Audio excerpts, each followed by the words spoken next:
Hi friends, இன்னைக்கு நாம் ascidian தான் பார்க்க போகிறோம்.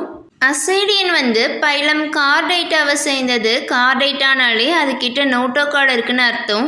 சப்பைலம் யூரோகார்டைட்டா. டெயில் ரீஜியனில் மட்டும் நோட்டோகார்டு ப்ரெசண்ட்டாக இருக்கும். யூரோனா டெயில். கிளாஸ் அசிடியேசியே. ஜீனஸ் ஹெர்டிமேனியா. ஸ்பீசியஸ் பலேடியா. ஹெர்டிமேனியா பலேடியாங்கிறது ஒரு சிம்பிள் அசிடியன். இதை நம்ம சீ ஸ்குவிட் இல்லாட்டி சீ பொட்டேட்டோன்னு சொல்லுவோம். சீ ஸ்குவிட்னு எதுக்கு சொல்கிறோன்னா, ஸ்குவிட் எப்படி அட்டாக் பண்ண வரும்போது இன்க்கு செக்ரேட் பண்ணுதோ அதே மாதிரி இது வாட்டரை எஜெக்ட் பண்ணும், வெளியேற்றும்.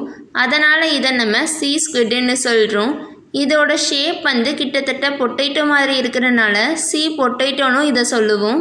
நம்மளோட பாடியை சுற்றி எப்படி ஸ்கின் ப்ரெசென்ட் ஆகிருக்கோ அதே மாதிரி அசிடியனோட பாடியில் டெஸ்டார் டியூனிக்கல் ப்ரெசென்ட் ஆகிருக்கு. டெஸ்டார் டியூனிக்கல் ப்ரெசென்ட் ஆகிருக்கிறனால இதை நம்ம சப்பைலம் டூனிகேட்டில் ஆட் பண்ணியிருக்கோம். நோட்டோகார்டு ரொம்ப குறுகியாக தான் இருக்கும். அது லார்வாவில் மட்டும்தான் ப்ரெசென்ட் ஆகிருக்கும். லார்வாலையும் டெயிலில் மட்டும்தான் ப்ரெசென்ட் ஆகிருக்கும். அதனால தான் இதை நம்ம யூரோகார்டைட்டான்னு சொல்கிறோம். ஹெர்டிமேனியாங்கிறது ஒரு மெரைன் அனிமல், கடலில் வாழ்கிற ஒரு அனிமல். இது வேர்ல்டு வைடாக ப்ரெசென்ட் ஆகிருக்கும், உலகம் ஃபுல்லாக ப்ரெசென்ட் ஆகிருக்கும். அதுதான் காஸ்மோபாலிட்டன் இன் டிஸ்ட்ரிபியூஷன்.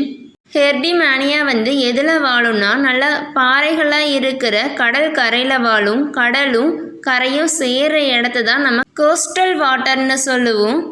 இது ஒரு சீடென்டரி அனிமல், ஒரே இடத்துல நகராமல் இருக்கிற ஒரு அனிமல். இது ஒரு ஆம்னிவோர்ஸ். பிளான்ட் அண்ட் அனிமல் ரெண்டையுமே சாப்பிடும். இது சிலியாவை வச்சு சாப்பிடும். கடலில் வாழ்கிற மைக்ரோஸ்கோபிக் பிளான்ட்ஸ் அண்ட் அனிமல்ஸை சாப்பிடும். நம்ம அதை டிஸ்டர்ப் பண்ணும்போது அது சீ வாட்டரை வெளியேற்றும். அதனால தான் இதை நம்ம சீ ஸ்குவிட்னு சொல்லுவோம். Development indirect. இதுக்கிட்ட நிறைய லார்வல் ஸ்டேஜஸ் இருக்கும். டேட்போல் லார்வா ஃப்ரீ ஸ்விம்மிங்காக இருக்கும். அது ரெட்ரோக்ரெசிவ் மெட்டாமார்ஃபாசஸால் அது செசைலாக மாறிடும். ஒரே இடத்துல இருக்கிற அனிமலாக மாறிடும். ரெட்ரோக்ரெசிவ்ங்கிறது டேட்போல் நல்லா மூவ் பண்ணுறதா இருந்துச்சு. அதோட பார்ட் அழிஞ்சு போய் இது செசைலாக மாறுதில்ல, அதுதான் ரெட்ரோக்ரெசிவ் மெட்டாமார்ஃபாசிஸ். ஹெர்டிமேனியாவை நம்ம சீ பொட்டேட்டோன்னு சொல்லுவோம். ஏன்னா இது பொட்டேட்டோ ஷேப்பில் இருக்கும். இது 10 சென்டிமீட்டர் நீளத்துலையும் 6 சென்டிமீட்டர் அகலத்துலையும் ப்ரெசண்ட்டாக இருக்கும். இது ஒரு பொருள் மேலே அட்டாச் ஆகி தான் இருக்கும். அட்டாச் ஆகிற ரீஜியனை நம்ம ஃபுட் ஆர் பேஸ்ன்னு சொல்லுவோம். ஒரு எண்டு ஃப்ரீயாக இருக்கும், எந்த ஒரு அட்டாச்மெண்ட்டும் இல்லாமல் ஃப்ரீயாக இருக்கும். அதில் 2 ஓப்பனிங் இருக்குது. அந்த ஓப்பனிங்கோட எண்டில் மவுத் ப்ரெசண்ட்டாக இருக்குது. அதை நம்ம பிரான்சியல் அப்பச்சர்னு சொல்லுவோம். இன்னொரு ஓப்பனிங்கை நம்ம ஆட்ரியல் அப்பச்சர் ஆர் கொலாக்கல் அப்பச்சர்னு சொல்லுவோம். பிரான்சியல் அண்ட் ஆட்ரியல் அப்பச்சர் ஒரு சின்ன கட்டி மாதிரி அமைப்பில் ப்ரெசண்ட் ஆகிருக்கும். அதை நம்ம பிரான்சியல் அண்ட் ஆட்ரியல் ஷிப்பன்னு சொல்லுவோம். ஆட்ரியல் அப்பச்சர் வழியாக வாட்டர் உள்ளே வரும். பிரான்சியல் அப்பச்சர் வழியாக வாட்டர் வெளியில் போகும். இந்த 2 அப்பச்சரை சுற்றியும் 4 லிப்ஸ் ப்ரெசண்ட் ஆகிருக்கும். அசிடியன்ஸுக்கு ஒரு தனித்துவமான சிமெட்ரி ப்ரெசண்ட் ஆகிருக்கும். பிரான்சியல் அப்பச்சர் ஆன்டீரியர் சைடில் ப்ரெசண்ட் ஆகிருக்கும். அதுக்கு ஆப்போசிட்டில் இருக்கிறத நம்ம போஸ்டீரியர் சைடுன்னு சொல்லுவோம். இந்த போஸ்டீரியர் சைடில் தான் நம்ம அசிடியன் ஒரு பொருள் மேலே போய் அட்டாச் ஆகி இருக்கும். நெக்ஸ்ட்டு ஆட்ரியல் அப்பச்சர் இருக்கிற இடத்த நம்ம டார்சல் சைடுன்னு சொல்லுவோம். ஃப்ரண்ட் சைடு, அதாவது ஸ்டொமக் இருக்கிற சைடு. நெக்ஸ்ட்டு அதுக்கு ஆப்போசிட்டில் இருக்கிறது வென்ட்ரல் சைடு. அசிடியனோட பாடியை சுற்றி டிரான்சுலண்ட் கவரிங் ப்ரெசண்ட் ஆகிருக்கும். டிரான்சுலண்ட்டுங்கிறது பாதி டிரான்ஸ்பரண்ட்டாக இருக்கும். லைட் உள்ளே பாஸ் ஆகும், பட் ரிஃப்ளெக்ட் ஆகாது. அதை நம்ம டெஸ்ட்டுன்னு சொல்லுவோம். இது ஒரு லெதரி கவரிங், ஒரு தோல் மாதிரி இருக்கிற கவரிங். இது ஒரு கெமிக்கல் சப்ஸ்டன்ஸால் உருவாயிருக்கும். அது பார்க்குறதுக்கு செல்லுலோஸ் மாதிரி இருக்கும். அதை நம்ம டியூனிசின்னு சொல்லுவோம். டெஸ்ட்டு டியூனிசினால் உருவாக்கிறனால இதை நம்ம டியூனிக்குன்னு சொல்லுவோம்.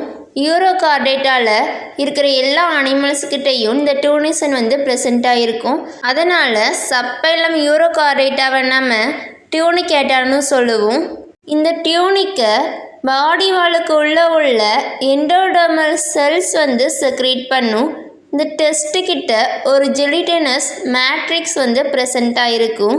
ஜெல்லி மாதிரி இருக்கிற மேட்ரிக்ஸ் வந்து ப்ரெசண்ட்டாக இருக்கும். இந்த மேட்ரிக்ஸில் நிறைய செல், பிளட் வெசல், ஸ்பெக்யூல்ஸ் வந்து ப்ரெசண்ட்டாக இருக்கும்.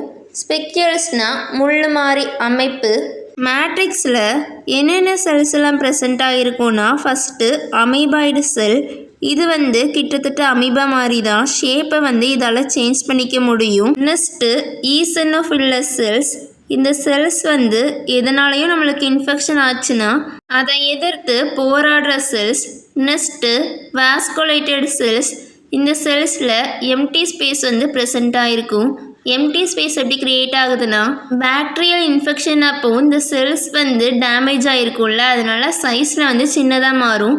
சின்னதாக மாறும்போது அதில் உள்ள எம்டி ஸ்பேஸ் தான் vasculated cell. Next granular cells. Granular cells வந்து இருக்கிறதுலையே ஸ்மாலஸ்ட் செல்ஸ், நிறையவும் ப்ரெசண்ட்டாக இருக்கும். Next nerve cell. லாஸ்ட்டாக ஃபைபர்ஸ். இந்த ஃபைபர்ஸ் வந்து பாடியை திடமாக வைக்கிறதுக்கு ஹெல்ப் பண்ணும். மேட்ரிக்ஸில் இருக்கிற பிளட் வெசல்ஸ் வந்து சர்ஃபேஸ் வழியாக வளர்ந்து அதோட எண்டு வந்து ஒரு முடிச்சு மாதிரி இருக்கும். அதை நம்ம ஆம்புலான்னு சொல்லுவோம். அது வந்து ரெஸ்பிரேஷனுக்கு ஹெல்ப் பண்ணும். நெக்ஸ்ட்டு ஸ்பெக்யூல்ஸ், முள் மாதிரி அமைப்பு. இது வந்து மேட்ரிக்ஸில் ப்ரெசண்ட்டாக இருக்கும். இதில் 2 டைப் இருக்குது. First மைக்ரோசிலரஸ் and மெகாசிலரஸ். மைக்ரோசிலரஸ் வந்து சின்ன சைஸில் இருக்கும். இதுக்கிட்ட நாப் மாதிரி ஒரு சின்ன முடிச்சு மாதிரி ஒரு எண்டில் ப்ரெசண்ட்டாக இருக்கும். இன்னொரு எண்டு வந்து பாயிண்டடாக இருக்கும். நெக்ஸ்ட்டு மெகாசிலரஸ். இது வந்து லார்ஜராக இருக்கும். இதில் 2 டைப் இருக்குது. ஸ்பெண்டில் ஷேப்டு, இது வந்து ஒரு சுழல் ஷேப்பில் இருக்கும். நெக்ஸ்ட்டு பிப்பட் ஷேப்ட், இது வந்து சிலிண்ட்ரிக்கல் ஷேப்பில் இருக்கும். ஸ்பிக்கிள்ஸ் வந்து டெஸ்ட்டுக்கு திடத்தை கொடுக்கும். கூடவே இது வந்து டெஸ்ட்டை அன்பலட்டபிளாக மாற்றும். டெஸ்ட் ஆர்டோனிசனுக்கு 4 ஃபங்க்ஷன் இருக்குது. ஃபஸ்ட்டு அவுட்டர் மோஸ்ட் லேயராக இருக்கிறதுனால ப்ரொடெக்ஷனுக்கு ஹெல்ப் பண்ணுது. Next respiration. Third sensation. Fourth rigidity, திடத்தை கொடுக்குது. அவ்வளோதான். தேங்க்யூ. தேங்க்ஸ் ஃபார் வாட்சிங் and don't forget to subscribe our channel. Have a nice day.